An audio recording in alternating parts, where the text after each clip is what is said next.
let's talk now about Mincha. So let's start with what Mincha means. So actually the word Mincha we're familiar with mostly from the sacrifices.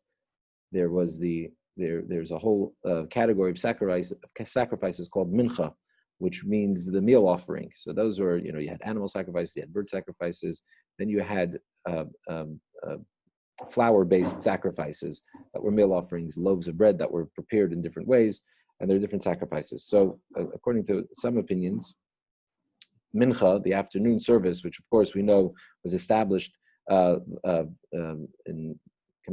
relation to Yitzchak, Isaac. We talked way back in the beginning that the 3 daily prayers are correspond to the prayers of the 3 patriarchs, Abraham establishing the morning prayer, Isaac the afternoon, and Jacob, Yaakov, the evening prayer, as well as the prayers being in commemoration of the daily rites in the temple, the daily sacrifice in the temple. So Shachris is the morning rite, and Mincha is the afternoon sacrifice, right? It corresponds to the afternoon sacrifice. So Mincha, but where does the name Mincha come from?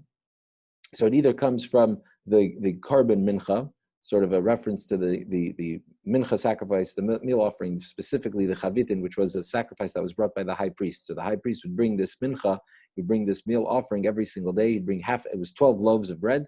He would bring half of them in the morning and half of them in the afternoon. So that's where, according to one opinion, Mincha, the term comes from the commemorating of the sacrifice of the high priest, which was brought daily in the afternoon.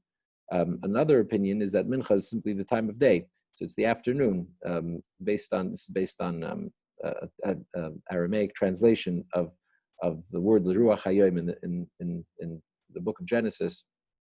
Anyway, the point is that it's either sacrifice or it's the time of day. Either way, Mincha is the afternoon prayer, and it corresponds to the prayer established by Isaac, by Yitzchak, and it corresponds also to the afternoon sacrifice that was brought in the temple. We had the morning lamb that's brought, the lamb that's brought in the morning, the tamid in the morning, and then there's the tamid that was brought in the afternoon. Okay. But before we dive just a little bit into Mincha, let's take some more time today to talk about the time of Mincha. So we said that Mincha is in the afternoon. Now, the Mincha time is actually there, can be divided. You can find in Jewish at times, in the Jewish Zmanim, in the calendar, you'll find 3 Minchas. You've got Mincha Gedola, you've got Mincha Ketana, and you've got Plag HaMincha. So the afternoon, we have Mincha throughout the afternoon. So let's talk about that for a moment, and then we'll move on to today's Chumash. So the time, morning prayers are in the morning, afternoon prayers are in the afternoon, and then the evening prayers are in the evening. That seems kind of self-evident. But when is the afternoon, and when can you start praying the afternoon prayer? So the halacha is that the afternoon prayer starts half an hour after midday. Now, of course, when we say midday, we don't mean 12 p.m. noon, because that's really an arbitrary time. Midday means when it's the middle of the day, exactly in between sunrise and sunset. That's midday. So that kind of varies, depends where you are, depends what time of year it is, obviously. So exactly when midday is. Then, as we've talked, I think, in the past in this space, about the day is divided into 12 day hours and 12 night hours, right? So that's why you have sometimes longer hours that are a little bit more than 60 minutes, hours that are a little shorter than 60 minutes, again, depending on when, if it's summer, winter, and so on. So we divide the day hours from sunrise to sunset into 12. Midday would be exactly halfway through, 6 hours into those 12 hours would be midday. Mincha can be davened half hour after midday. That's when you can start praying Mincha. And that's called Mincha Gedola, the big Mincha. Why is it the big Mincha? Because you've got a whole afternoon. The day is still big. You still have a whole afternoon to pray.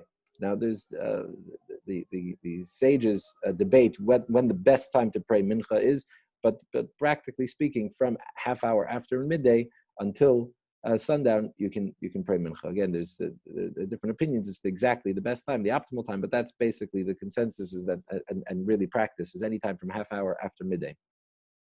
So that's Mincha Gedola. Then you have Mincha Ketana, the small Mincha, which is halfway between midday and sundown, right? So you take those 6 hours of from noon to sundown, you divide those in half, right? So 3 hours later, you get, so it'll be 9.5 hours into the day. So it'll be 3 hours after half hour after midday. So 9.5 hours into the day.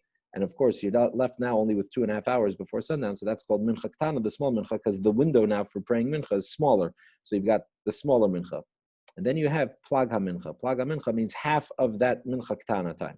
So you take the 2.5 hours from Mincha Ktana, the small Mincha, 9.5 hours after sunrise, and then till sundown, right? So you've got 2.5 hours, and then you divide that into two, split that in half, right? So the first half of that is an hour and a quarter, and then you have an hour and a quarter afterwards.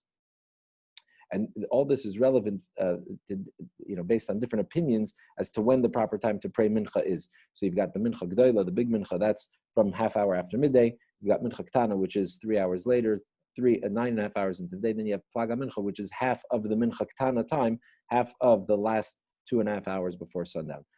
So that's why in shul, if you'll hear sometimes people are, what time is it? Could you daf mincha yet? Could you daf ma'ariv yet? Because after Plaga Mincha, after halfway into the Mincha thing, an hour and a quarter before sundown, already you can start to do things for the following day in a bind. So that's why sometimes, talking about what time is it and where are we exactly on the calendar so that we know what we can do for today or for tomorrow.